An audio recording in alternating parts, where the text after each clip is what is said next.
Halo semuanya, balik lagi di channel YouTube-nya Sally dalam segmen Info Caption.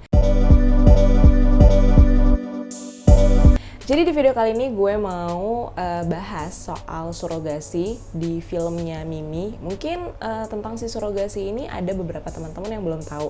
Makanya kita bahas di sini.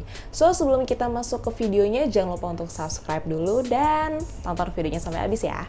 Jadi gue kemarin abis banget nonton film Mimi yang ada di Netflix. Jadi film India yang menceritakan seorang perempuan yang rela menjadi ibu pengganti demi mendapatkan upah yang lumayan besar buat dia pergi ke Mumbai karena dia pengen jadi aktris yang besar lah, aktris Bollywood seperti itu. Oke, jadi si surogasi ini apa sih? Si surogasi ini kalau misalnya gue baca itu adalah hasil pembuahan sel telur dan sperma itu yang dilakukan di luar rahim.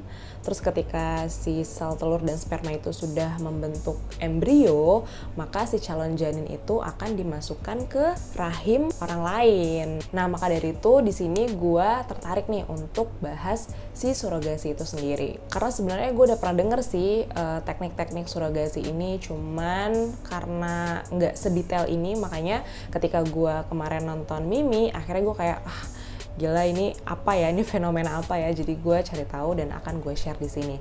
Tapi gue mau disclaimer dulu nih, gue bukan expert, gue juga bukan dokter yang ngerti medicalnya, yang ngerti bagaimana si surogasi itu tes-tesnya apa aja yang harus dilakuin. Gue nggak ngerti, pengetahuan umum aja yang akan gue kasih tahu ke kalian. Nah, tadi kan gue udah secara garis besar sedikit-sedikit udah kasih tahu ya si surogasi itu apa.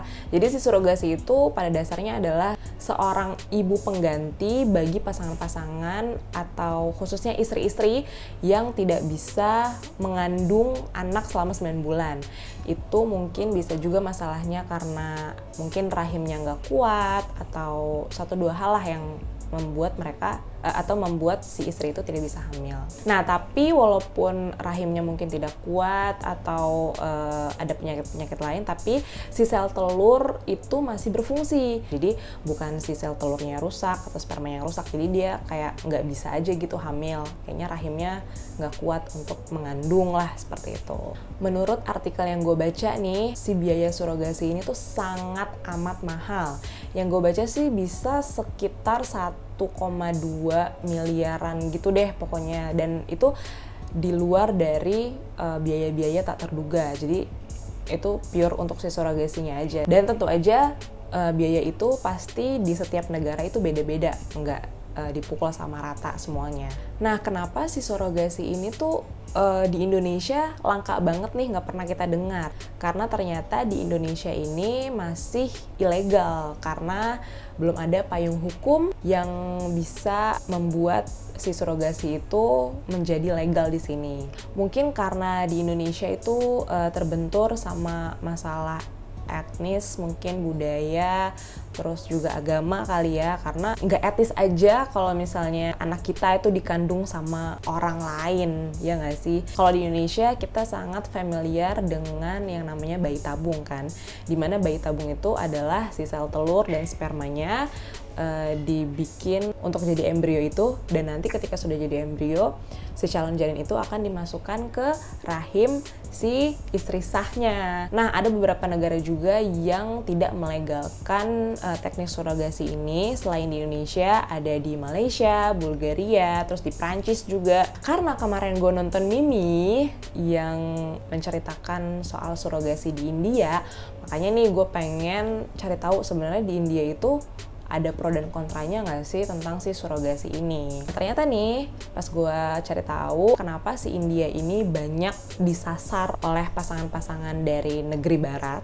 karena ternyata angka kemiskinan di India itu sangat amat banyak. Jadi ketika ada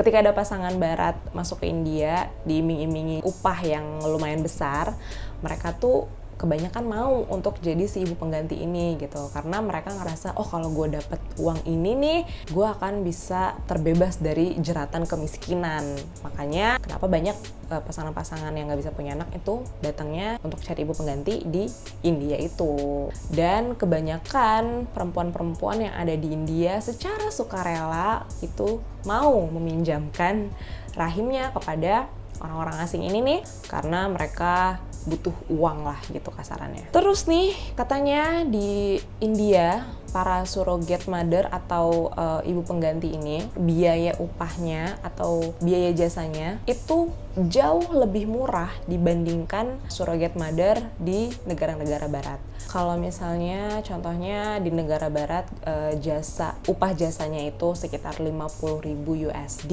tapi di India mereka bisa hanya menghabiskan uang sebesar 11.000 sampai 12.000 US dollar. Karena India sangat murah sekali jasa upahnya. Tapi walaupun banyak dilakukan praktik surrogasi di India, ternyata di negaranya juga banyak menuai pro dan kontra tentang si praktik surrogasi ini. Karena sebagian kalangan menyebut teknik surrogasi ini pengkomoditian perempuan, atau mungkin bisa juga disebut sebagai pengeksploitasian orang kaya terhadap orang miskin. Bahkan nih di India yang mayoritasnya orang Hindu, beberapa kalangan menyebut kalau praktik surrogasi ini adalah bentuk pelecehan dari tugas suci seorang ibu. Saking banyaknya di India praktik-praktik surrogasi itu, banyak banget yang membuka klinik-klinik penyewa rahim. Karena banyak banget klinik-klinik sewa rahim, jadinya kompetisi harganya tuh sangat ketat banget gitu. Jadi bisa sampai mereka tuh murah-murahan harga biar banyak yang ke kliniknya mereka. Dan ironinya, teknik surrogasi ini bisa mencapai keuntungan per tahun itu bisa sebesar 1 miliar dolar.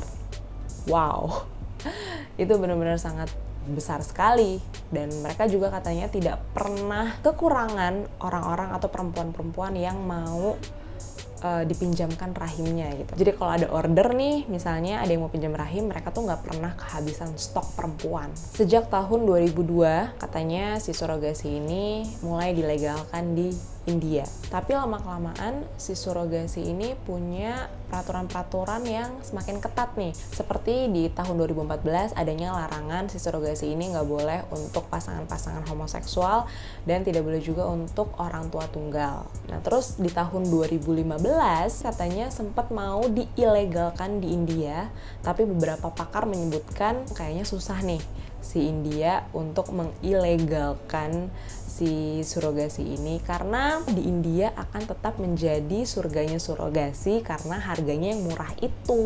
Mungkin surrogasi ini masih tetap legal di India sampai saat ini, makanya ada si film Mimi itu kan dibuat. Mungkin itu juga salah satu untuk menyuarakan bahwa hello, surrogasi masih terjadi di India. Terus salah satunya kenapa ada beberapa negara yang tidak melakukan teknik surrogasi atau tidak melegalkan surrogasi di negaranya, karena takutnya si ibu pengganti ini akan mempunyai ikatan batin lebih terhadap si anak itu sendiri.